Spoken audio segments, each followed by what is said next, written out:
And welcome to the Tooth Cookie podcast. Today I've got Joanne with myself, incredible Joanne, a mom of 4, if I've got it right. Yeah, mom of 4. And a business owner and holistic practitioner because you've qualified yourself with Reiki and meditation teacher and sound healing. That's it, great. What about hypnotherapy?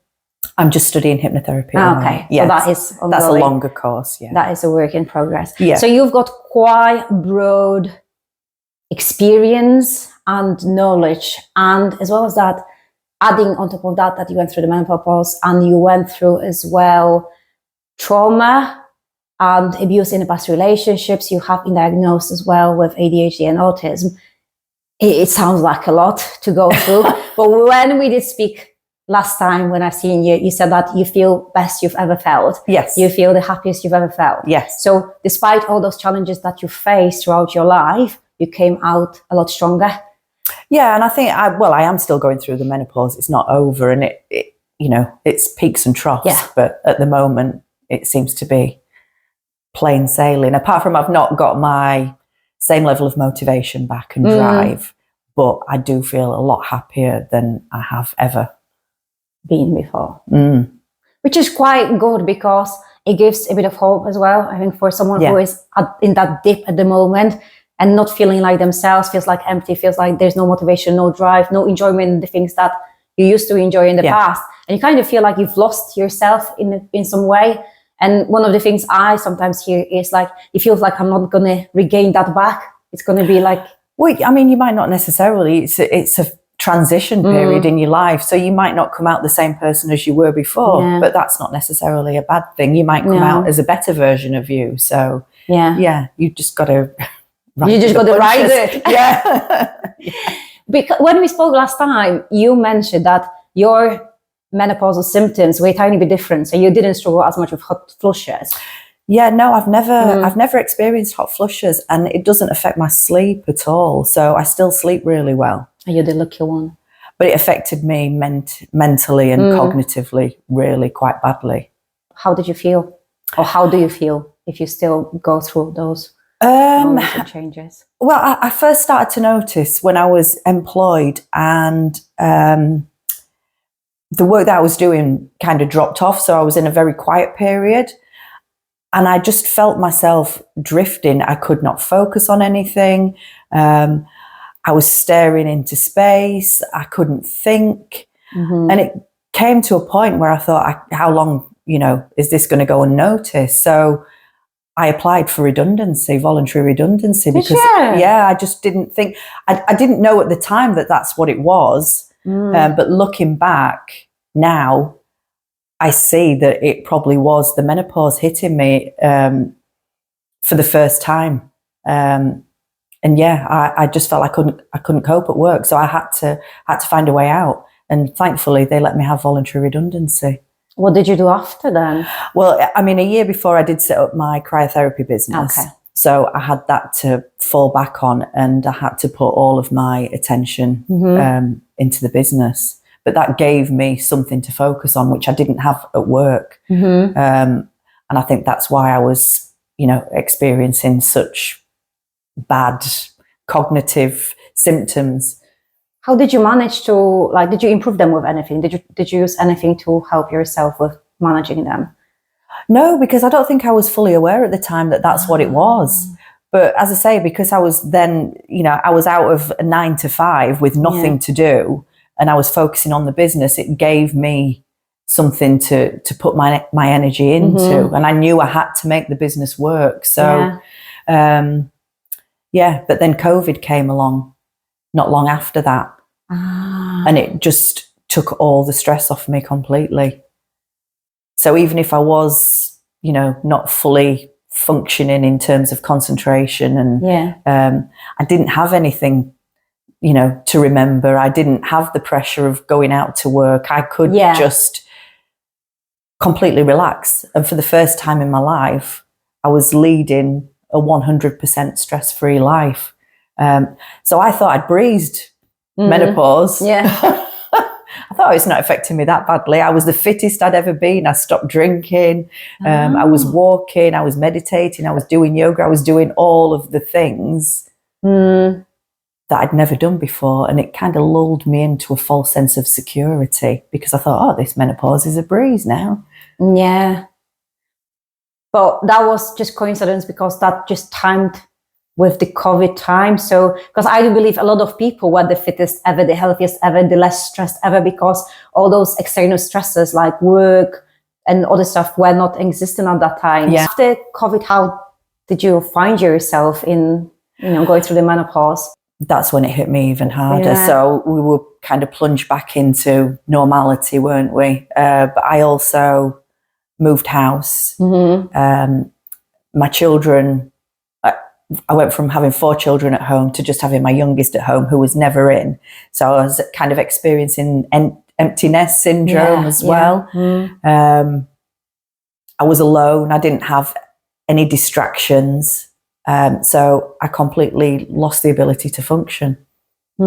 Sometimes we do need a purpose as well. And that purpose drives us. In the moment, I feel like in the menopause, we kind of starting losing ourselves to the point where it's getting emptier. And then if you don't give yourself a purpose to aim for something, you find yourself just like narrowing in those all the feelings and a low motivation. Did you find yourself having less motivation? Did you find yourself like struggling to exercise or do the things that you used to do in the past? Yeah, I did have less motivation, but I also found myself at the lowest point that I'd ever been. I'd survived domestic abuse and narcissistic abuse, and I was all through that time, I was kind of working on myself. But I never felt as low as I did at that point coming out of COVID when everything seemed to hit me. I lost the ability to function. I didn't know if I could live another day feeling, the way I was feeling. I thought life was pointless. I was drinking on my own. And I realized, it made me think of a time when I'd gone to seek counselling or some mental health support previously in my life, and I got referred to the mental health services. But I still wasn't 100% ready to go through counselling. But the woman who spoke to me, she said, you need to resolve your issues before you hit menopause, otherwise you're going to really struggle. And that came back to me when I was in that very low place. And I thought, I need to deal with all my shit. What did you do then from that point when she told you to approach those things? Did you reach out for counselling? Did you reach out for help? Not at that point. I didn't. I tried to understand all the emotions that I'd been kind of pushing down and avoiding. I tried to understand those emotions, and I tried to understand where all of those feelings had come from. So I decided I needed to go back right to the very start and understand the experiences that I'd been through, because there had been a few childhood traumatic experiences. So I needed to understand what had impacted me in what way. So I started journaling, and I wrote down in detail every experience that I'd ever lived through. A negative experience, you mean, or experience which like disturbed your mental health in a form or made you feel sick? I mean, the thing was, I'd gone through life never experiencing joy. That was normality for me. But I needed to know now, why do I not experience joy? And has that impacted? And the only memories I had from childhood, and for a lot of my life actually, were negative memories. I could never remember being happy. I could never remember being joyful. Anything that I remembered was obviously traumatic for me, even though I never really thought about it up to that point. So I wrote down all of these experiences, and I thought, yeah, Joanne, you've got a lot of shit to deal with. So you need to start dealing with it. Otherwise, this is not going to end well. And after you started journaling, so first it was building awareness, being aware of the things that happened or the way you process the memories. And where did you move from there? How did you actually move yourself out from feeling this way or remembering it this way to move past them? How did you reconcile those past experiences to be free of them when going through menopause so it's easier for you? Oh, I mean, it's been a journey. I decided I needed to tell my story, or at least part of it. Okay. And I needed something to focus on. So I signed up with a mentor, a speaking mentor, for confidence building and to get my story out there. That helped a lot. And I think that was really the start of healing for me. Mm-hmm. When I could say it out loud. And a lot of things clicked then when I said it out. Oh my God, yeah. Oh. And then I went from there. Because often we keep those experiences in our mind, and because they are traumatic, we don't want to put them out, not to friends, not to anyone else, not even to ourselves. So we never really vocalize them out. In a moment when we are vocal about the way we went through, it makes then totally different sense. It's like we're looking at it from the perspective, which when it's in the head, it's hard to get that perspective. Yeah. And that's why journaling's good, but also speaking out loud was even better than journaling for me. Because then I could listen back and you know, look at myself, and I see the stress in my face and all of that just brought it all home to me. Yeah, that's really unusual way of approaching it, because it's quite brave. Yeah. It is quite brave. I feel like a lot of people would even struggle to go to counselor to approach those problems, because that when you are opening up, it doesn't make you feel, in the moment, it doesn't make you feel good, but then there is that relief that comes after. And opening in a public speaking when there is loads of people around listening to your story, that can be quite challenging. Yeah, and it also helped that women were then approaching me, sharing their stories. So then you feel like you're not alone as well, which is also very helpful. And you feel like you've helped someone else at the same time. Yeah. So it's not an ego trip, but you know, you feel better about yourself that you've been able to help someone else in the same manner that, you know, talking about the experience on a podcast can help someone else. Who's going through the similar things. So did that help you to go through the menopause and try, you know, releasing all those past experiences and traumas and going through and dealing with it in some form? Do you feel the difference how you're going through menopause? Yeah, I mean, it did certainly help me understand why I was feeling the way I was feeling, because when you start perimenopause, obviously your hormones are fluctuating, but ultimately your estrogen levels, your progesterone levels, your testosterone levels, they're all dropping, and your body's learning to recalibrate. And it affects the same parts of your brain that trauma impacts. So memory, cognition, stress regulation, emotional regulation, estrogen and all your hormones impact that part of your brain. And when those hormone levels are dropping, it makes all of those experiences feel, well, the trauma can basically come back to you. It amplifies all of those feelings that you didn't face, and it takes away your ability to cope. So all the coping mechanisms that you may have had in place, you're not able to do that anymore. So what would you advise if somebody is listening right now to us and is thinking like, well, actually I've got some things to deal with? Which path should that person go, or journaling is one of the things that you mentioned.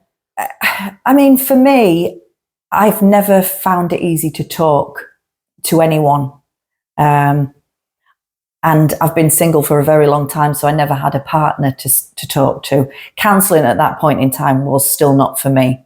Why was it not for you? It's always interesting, because counselling, in my head, the idea of counselling is to help you. Because I didn't feel like speaking about my experiences to someone who I didn't know, or someone who I did know would help, because I'd been able to speak about my experiences in a matter-of-fact way prior, without any emotion at all. So I just thought, maybe if I speak to a counsellor, I'll speak about what's happened, but there's still going to be no emotion there. So I need to find a way to experience how emotionally it's impacted me. Because I can still talk matter-of-fact now about everything that's happened. Yeah, but the emotions are switched off, and that was not, it's not helping you with processing those emotions. No. It's only just processing the information, but it's not really helping you to heal from the experience. Yeah, no. I'm with you, yeah. I mean, I can talk about now. I'm not really sure, to be honest, how I got to this point, but I realised that I had to be there for my son. So that was something that helped get me through it.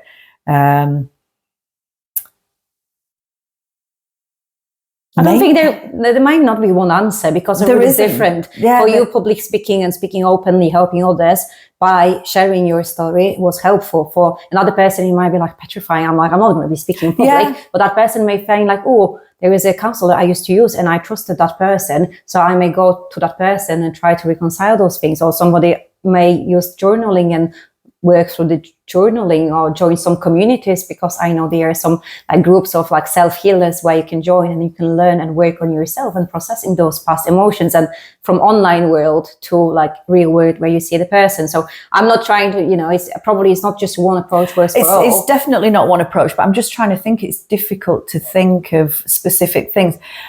One of the main thing was building connections. So that's when I started going on walks with your group. Yeah. It was a way of connecting with people, because I did lead a very isolated life. And I was becoming more and more isolated, and I needed human connection.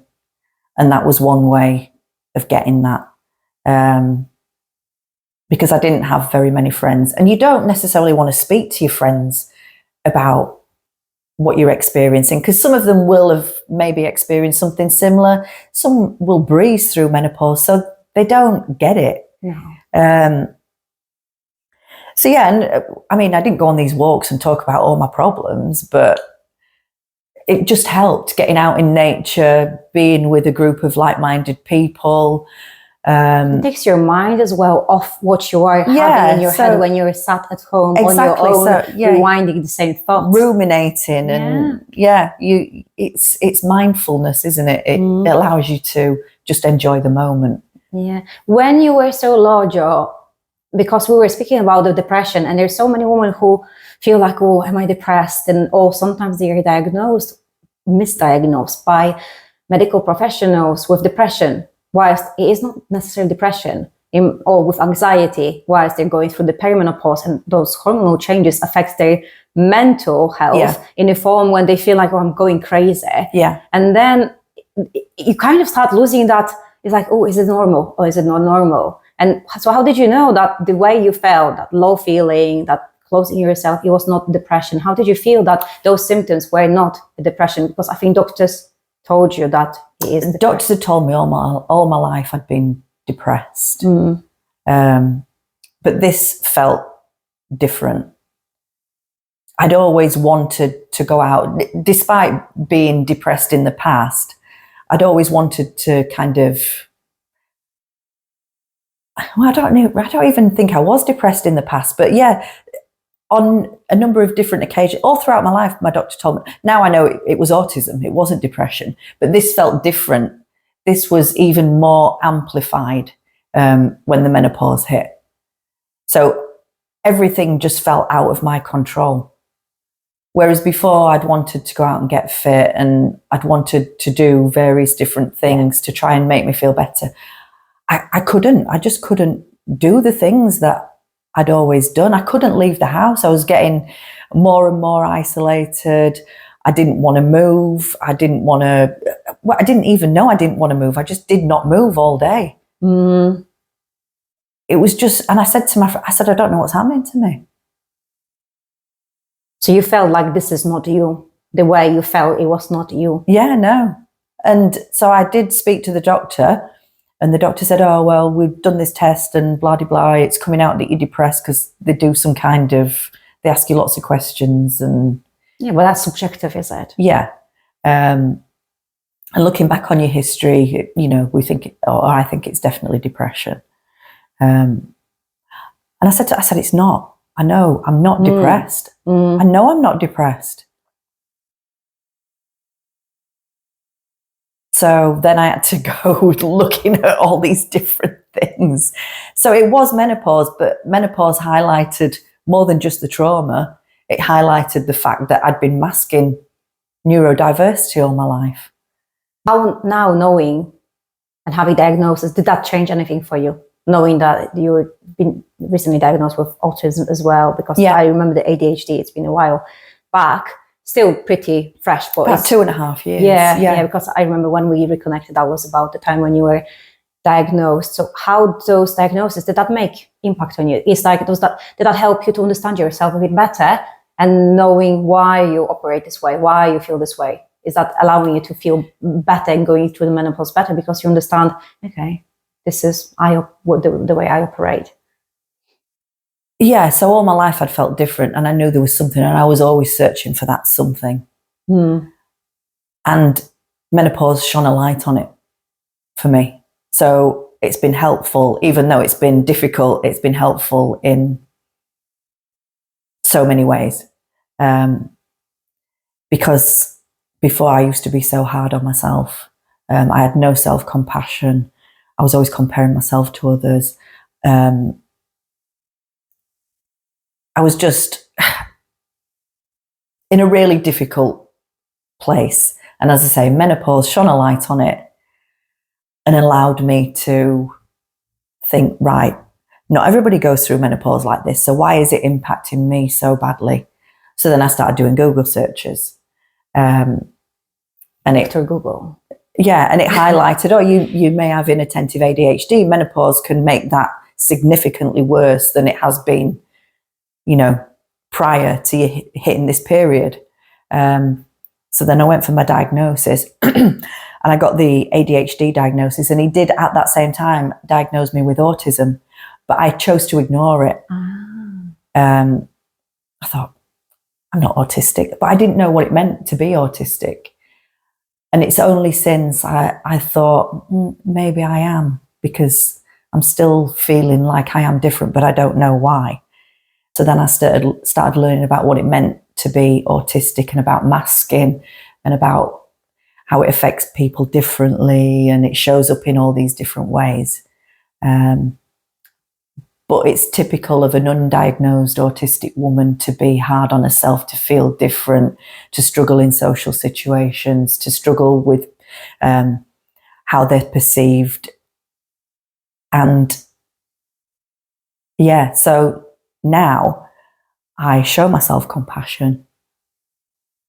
I do lots of things now I'm a different person now to when I started menopause.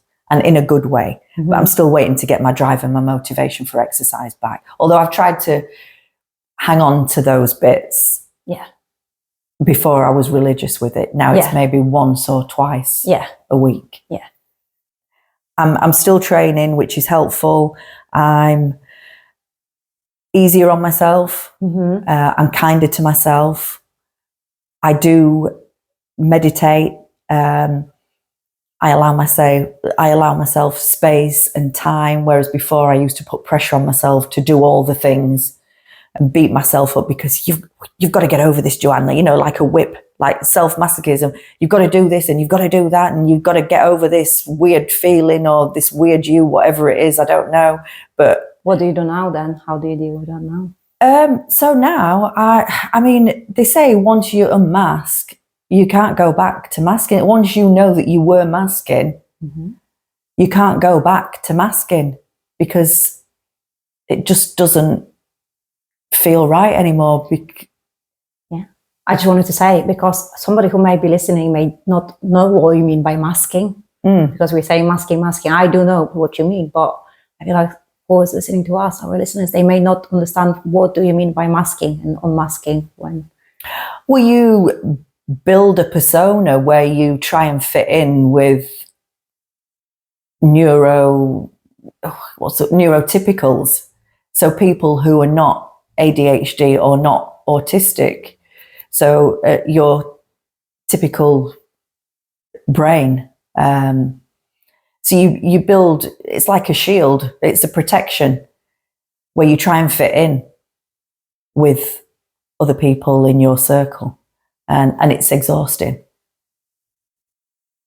Is it because you have to pretend in a certain way, behave in a certain way, and join the certain situation, social situation, or Is it like being happy around people even if you don't feel happy? Or what do you mean by it's all of those things. So you're always scared that you're gonna uncover something about yourself, but you don't know what that is.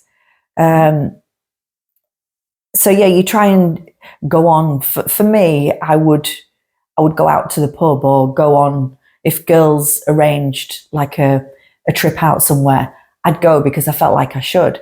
But in order to cope with that, I would drink ridiculous amounts of alcohol. So I was trying to fit in with normal life, but it was impacting me badly because of the way I had to drink excessively to be able to function. To numb yourself a bit, to be able to cope. Yeah. So yeah, it's not good for you when you're in that situation, but masking, it's a pretense. It's a shield that you build to protect yourself from being discovered. And that is what it feels like, but you don't know what you're protecting yourself from, because you know you're different, but you don't want everybody to know that you're different, although they probably do know you're different. Yeah. Because I could never interact in small talk, and I struggled going into group situations, and sometimes I'd just burst into tears if I felt overwhelmed. So sometimes you can't control the way you come across, but that mask is trying to disguise all of those, what you see in yourself as imperfections or flaws. Yeah. So that's a quite powerful, I've lost the word.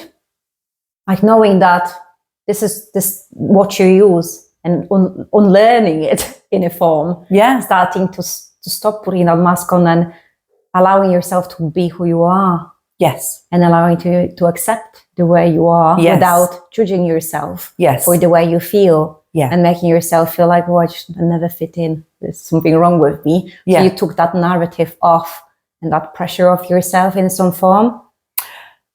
Yeah, accepting the diagnosis took a long time.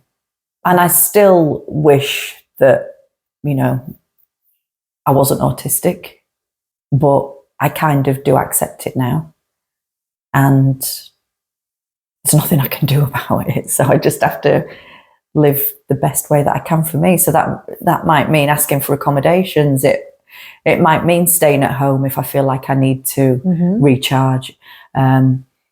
I don't really go out anymore in big groups. I don't want to put myself in that scenario where I have to drink in order to cope. Yeah. It's changing your life in some way because you're making different decisions based on the way you are and you want to be. Yeah. So it agrees with who you are. Yeah. So you're true to yourself. Yeah. So I've got a good close group of friends locally, and I do need that connection, but I also need the alone time as well. So if I need to retreat to my bed for an afternoon nap, I'll do that.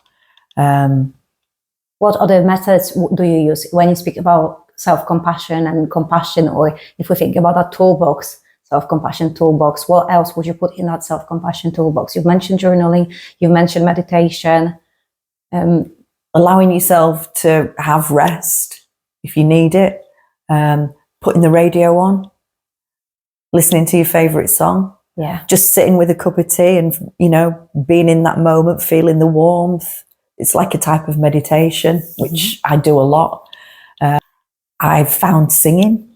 Before I was always afraid to sing because I was afraid of how I looked when I sang. I was afraid of, what people thought of me if I sang.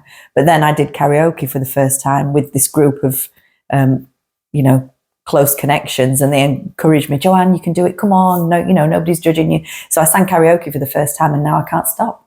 Oh, that's good. Does that mean that you go to karaoke every week now? You're singer on the stage every week? Oh, no. Just in the house, mainly. In the house. Yeah, mainly. So I'll put YouTube on and I'll get my favourite songs up with lyrics, and I just sing my heart out. And how does that make you feel? It's so cathartic. It just, you forget all your troubles. It just lifts the mood.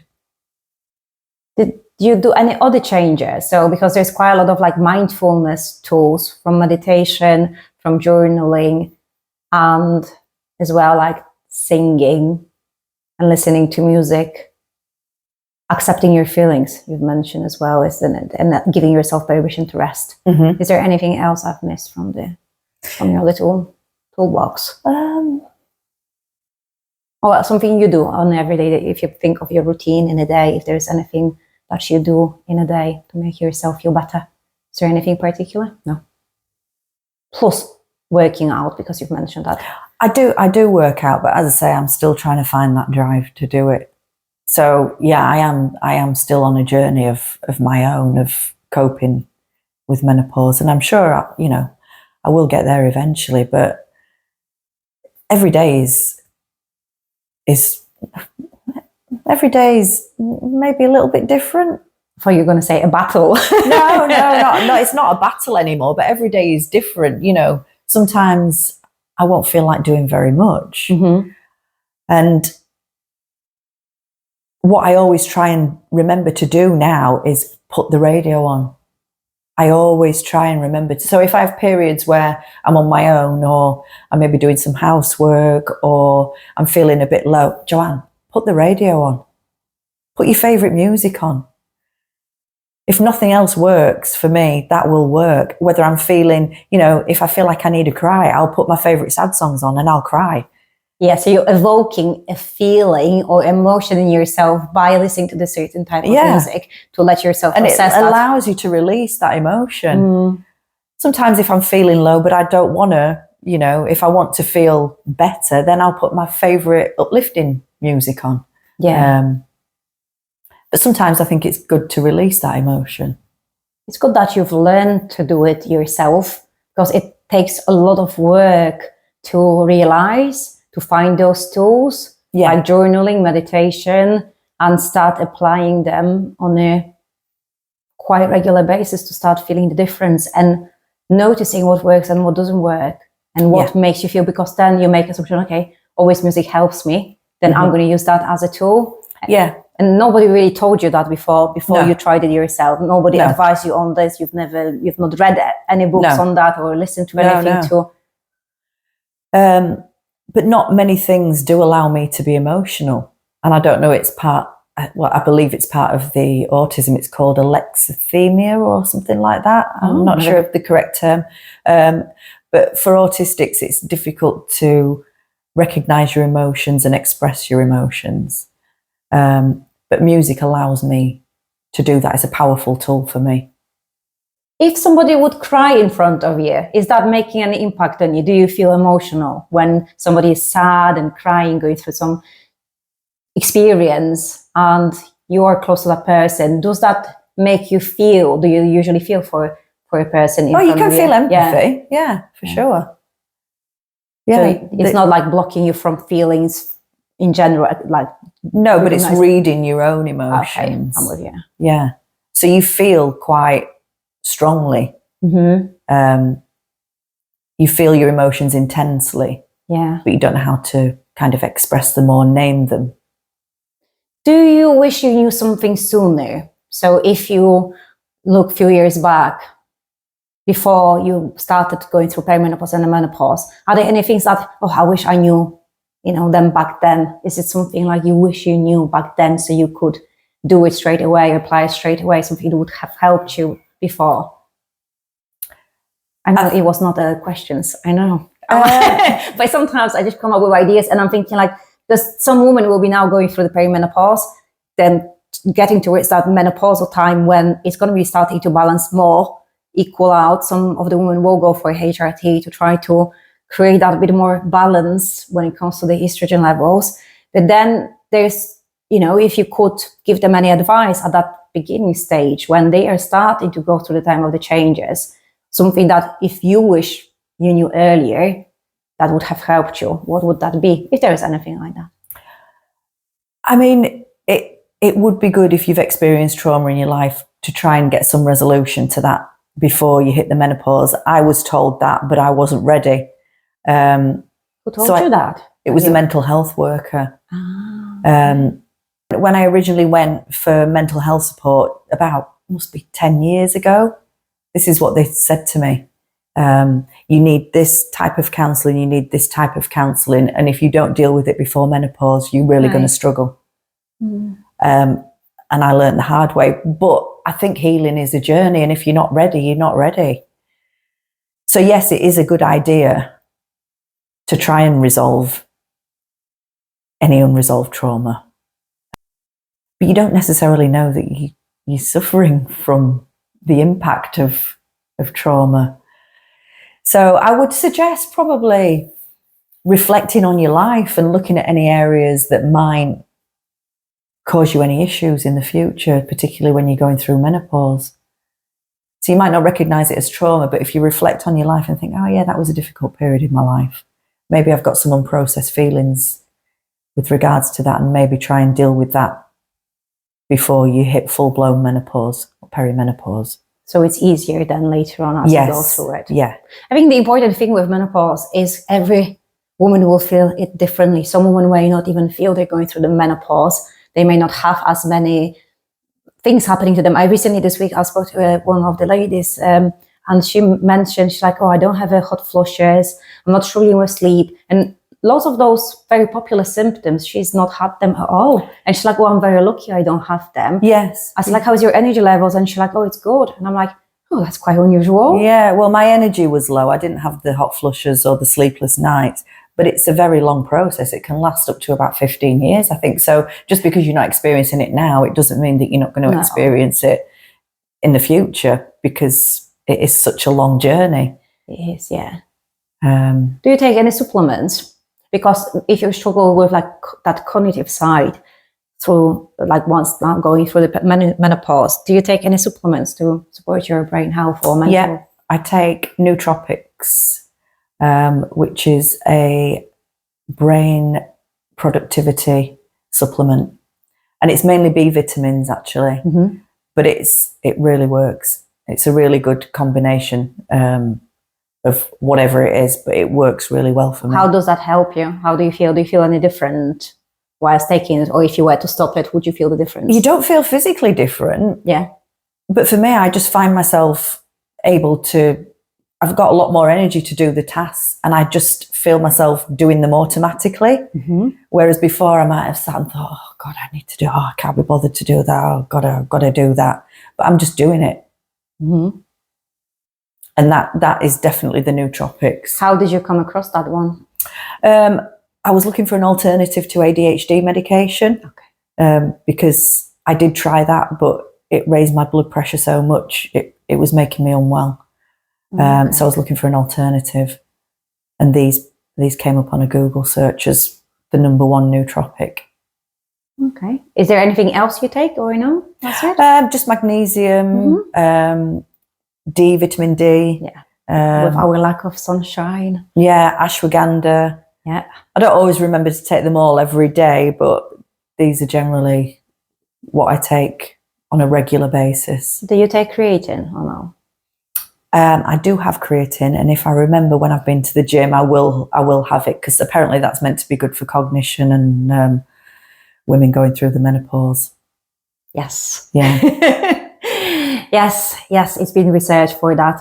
Is there anything else that we've missed, or anything that you think you could want to add, or something? Yeah, I mean, I would say don't give up on yourself, because scarily, menopause is when suicide rates are at the highest for women. So it can impact some women very, very significantly, to the point where they take their own lives. Because the experience is so bad. So if there's anything that you can do for yourself, do it now. I didn't know that about it. I think last time when we met on the coffee chat, you kind of brought that up to my attention, and I was pretty surprised. I knew that there is a big impact of menopause on the divorce rates, which I don't remember the percentage right now, but it is huge. And I would never ever thought that this is going to be like nearly one of the top reasons for the divorces. But I've never heard about the impact on the suicide rate. Suicide as well. So yeah, even doctors don't understand the impact it can have on women's lives. And I think because it's such a male-dominated world, they don't necessarily care that much either. But now, thankfully, with people like Davina McCall and, all these other podcasters that are talking about it, it's really bringing it to the forefront. Employers are paying more attention, Yes. and there is more support, there is more understanding, much more support. And more help. And I feel like in the past, it was not even brought up. It's just you've been difficult, or you're just emotional, or your hormones are playing up. And the women were just like, oh, this is what it is. You just accept it, and you go over it as the hormones will like balance out.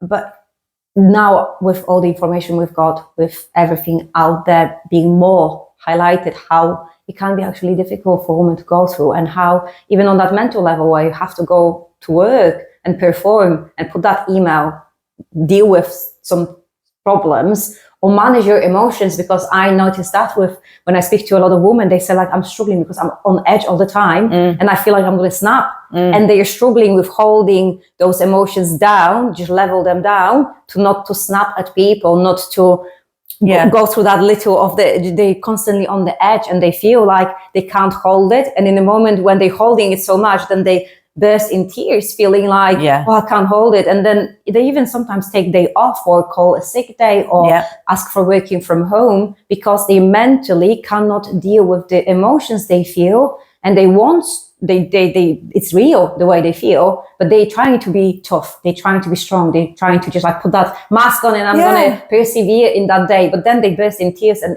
it must be hard. It must be like, and I think a lot of the time they don't know what's happening, because the main things that get talked about are hot flushes, weight gain, and sleepless nights. We've only just started talking about the mental impact that it has. So yeah, I mean, it's hard, and I would, really advocate people or women joining an understanding group, so they can see that they're not the only one. And yeah, it never really impacted my weight. The thing that impacted my weight was going from exercising to not exercising. I didn't automatically put weight on just because I hit the menopause. So it's not the same for everyone. As I say, it's been the mental health that's impacted me the most.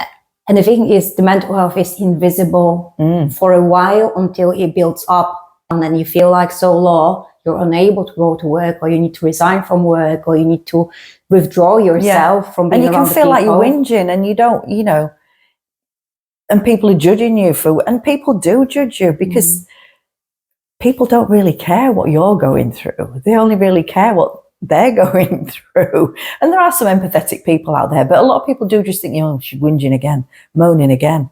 I mean, I've even got friends that have said that about people going through the menopause before they went through the menopause. Oh, sick of hearing about the menopause.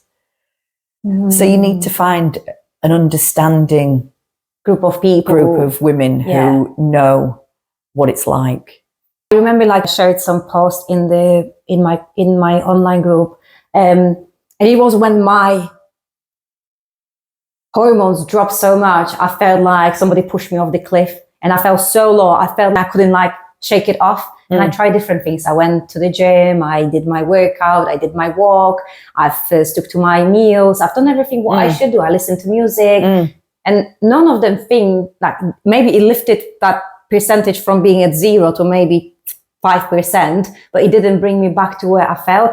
And I felt like, I don't recognize myself the way I feel. And I get usually a blurry vision. So when I walk, I can't focus. My eyes can't focus. So I walk and I can see in the distance, I can see blurred signposts. And I'm like, is that normal? And I put it on a group chat. I was like, I feel this way. And I got then reply, I never struggle with the vision, but I struggle with the rest of the symptoms. And I feel like in a moment when I shared it, it opened up other women to share as well. And then it normalizes that feeling. And it's like, it's okay to feel this way. You're not weird. There is nothing wrong with you. No. It's just when the hormones are dropping, it makes you feel this way, and it's okay. And it's like, so I feel like in the moment when you start understanding that this is normal, it's easier to go through it. and having that Yes. people who will not judge you or not dismiss you. Yeah. It's like, oh, hope you feel better soon. It gives you like, oh yeah, I'm okay then. Yeah. I'm gonna just persevere, stick to what I can do, or focus what I can control, and then just move forward from there. Because I know that a few days later, I'm gonna pick back up. Yeah. That doesn't last that long, at least not yet. Yeah, no. those dips don't last for me that long. But I feel like as you go later on, but they could, the year, you know, they could get worse. It could get worse. But that's why we mentioned, as you mentioned, that it's good to approach all the things that happened in the past or something that is unresolved as soon as possible. To then not get those dips, that dip later on as we go through that time of the change. Yeah. You are a great inspiration, Joanne, because you've got 4 sons, you went through so much, you built your business, you're constantly learning and doing other stuff to have that holistic approach to wellness. And then you're supporting other people, not only women, men as well, to live a healthier life. And you're not only like fighting your own battle and maintaining yourself, you know, healthy, happiest, confident, but you're also helping others on the same journey. Yeah. I mean, one thing we haven't mentioned is pain. That's another symptom that a lot of women experience. Frozen shoulder, tennis elbow, aching knees, aching hips. And I help with a lot of that stuff as well.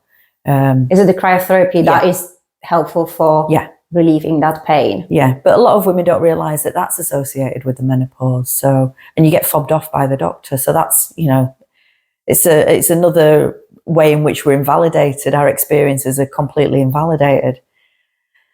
Yes, I had one of the ladies that I used to coach, lost quite a lot of weight. She's in a happy weight. And then she started going through the perimenopause and she started having those weird back aches and then resonating on the hips. And she's like, well, I don't really feel it's my back. I feel it's in my hips. So she went through doctors checked for osteoarthritis and all the changes, and they couldn't see any changes. And she said, like, I'm sure it's hormonal. I'm sure like I'm going through the hormonal changes. It's impacting me. But I don't know, they didn't want to kind of accept that. Yeah. So she was kind of fighting the battle because they were saying everything is all right with you. Yeah. So I said, like, you need to go to probably somewhere in a private way, to private medical health or support where somebody can listen to you a bit more. And understands that what you're going through rather just being brushed. And I remember they offered her a phone conversation. They said, like, oh, just phone it. And I'm like, how can you say what is wrong with me by just a phone call without even looking into my body, without checking what is wrong, without referring me to physiotherapy if there is anything that is actually physical? It's like, it's just a phone call it's for 10 minutes, 5 minutes with your GP. It's to say to you, like, you're all right, love, just keep going. It's not solid. And she was struggling for quite a while. I'm not sure where she is right now because I didn't have a catch up for a while, but this is only an example where those pains are real, and those pains came out of nowhere because she didn't have any injury. They are real. Yeah. Because estrogen impacts your joints. It impacts every cell in your body. I know that myself, when my hormones are changing, I feel it in my hips and my knees. And those changes are not arthritis, despite me having rheumatoid arthritis. I just know that this is not going to last. This is only when the hormones are shifting. There's a certain time of the month when my joints will feel it more, when they're going to get like inflamed. But then after a few days, it's going to like calm down. But then I kind of learned that as I go through the cycle. But over the time, as you said, those pains are happening a bit more often. Yeah. And for someone who's never struggled with pains in joints, in, as you said, like tennis elbow or any problems with the shoulder, you think like, what is this? What is this feeling? Where did that come from? Yeah. And if you cannot shake it off, it makes you feel like, oh, there's something wrong with me, but I don't know what is wrong. And the doctors, when they don't diagnose you or they don't support you as you would want that support to be, you end up a bit like nowhere in a cycle of being in pain. And that pain can then stop you from doing other things, from going for walks, for going and exercising, for doing your training sessions, because it's hard to feel pain and do everything else in a day. Because estrogen is an anti-inflammatory property. And if you're not getting enough, then, you know, you're going to suffer with inflammation, which causes joint pain. And I feel like this is something that is, again, not very much mentioned. The impact on hormones on heart health, on, as you said, inflammation. There's not many people that knows that estrogen's got that anti-inflammatory properties. In the moment when it drops, there is less of that. That's why so popular is like anti-inflammatory food, anti-inflammatory diet, Mediterranean diet for the menopause woman, high in antioxidants or omega. So there is the fish oil, high in high in all the properties that we need as a anti-inflammatory for the body. But sometimes we are told like, oh, anti-inflammatory diet, but if you don't know why you need it, in the moment when you know that this is the estrogen, that the drop of it is causing your inflammation in some form to go up, and that's why the anti-inflammatory diet can support you, then you understand the connection between hormones affecting your body, your inflammation, and then that food helping you, supporting your health. But somebody says like, oh, just like eat 3 times a week salmon because it's good for you. It's like, you still don't understand. You don't understand that it's the estrogen drop, it's that anti-inflammatory properties. And that's why you've got most of the joint pains and aches. Yeah. And then the changes you can make. Today I was reading research how building muscles and strength training helps with decreasing inflammation in the body. And by building muscles, that then stimulates the body to create more anti-inflammatory properties. So then strength training is supportive. But again, that's not meant, it's not yet out there, I think, I think in more and more it is now, but what you've got to realize is you can't do everything. You've got to do what you feel capable of doing and not be hard on yourself if you can't do all those things, because I'm still not exercising as much as I want to and as much as I know I should. I'm still not eating the best diet. I kind of fluctuate between eating healthily and then not eating healthily. But I know it will help me if I can be consistent with healthy diet and be consistent with the exercise. But I'm not beating myself up because I'm doing what I can. Yeah. And if I want to spend the day on the sofa, I will spend the day on the sofa. And that's the self-compassion we need. Yeah. Don't we, Joanne? Yeah. And I've told my son, this is what I'm doing because I need to do it. Oh, Mum, we need to do this. Well, I'm not doing it. No. You learn to say no. So setting boundaries. Yeah. Around. I feel like a lot of women will feel guilty for not doing things, for resting, for not, standing up to that high standard they used to. Yeah, because society has made us feel guilty because they've made us feel like it's our responsibility to do all those things. The invisible backpack, all the things that we do that nobody recognizes that we feel are our responsibility. Let someone else do it.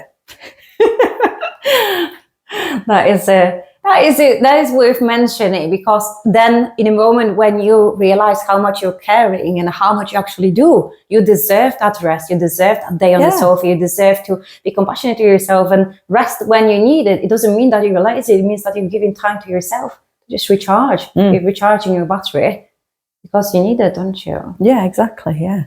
It's about self-compassion. Mainly it's about having compassion for yourself and your needs.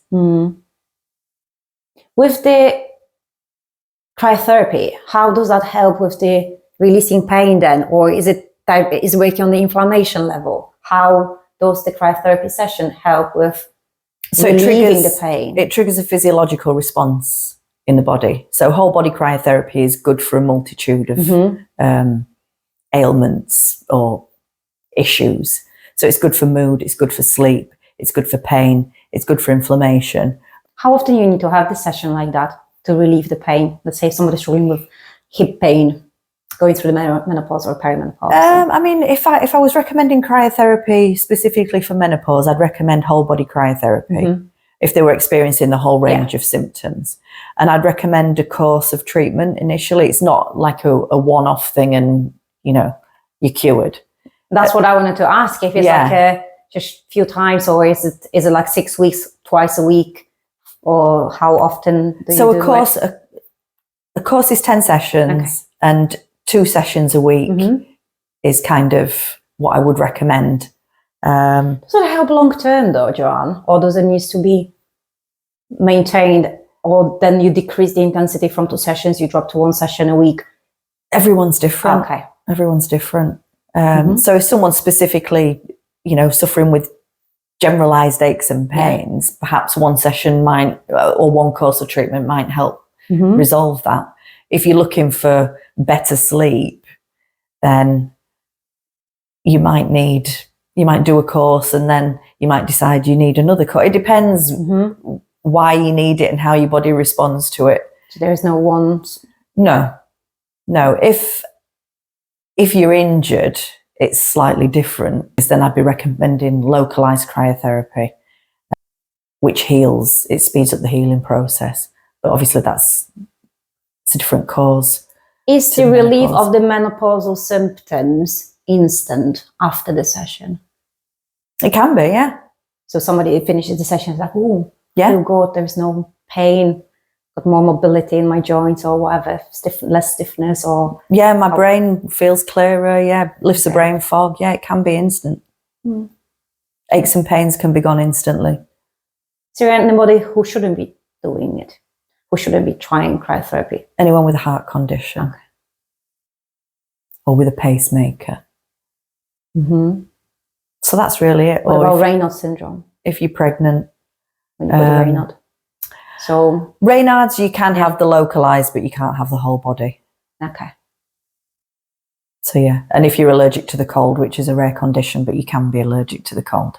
Wow, that's quite unusual. I've never heard about that. How do you know you're allergic to? You've got a rash. You'd know, yeah. Okay. You'd know. You won't be able to go out in extreme, low temperatures. Low temperatures, yeah. Okay. So I'm pretty sure people would know that before they're going to come to you. Yeah. It's like some people can't go in the sun, so it's similar. Yeah.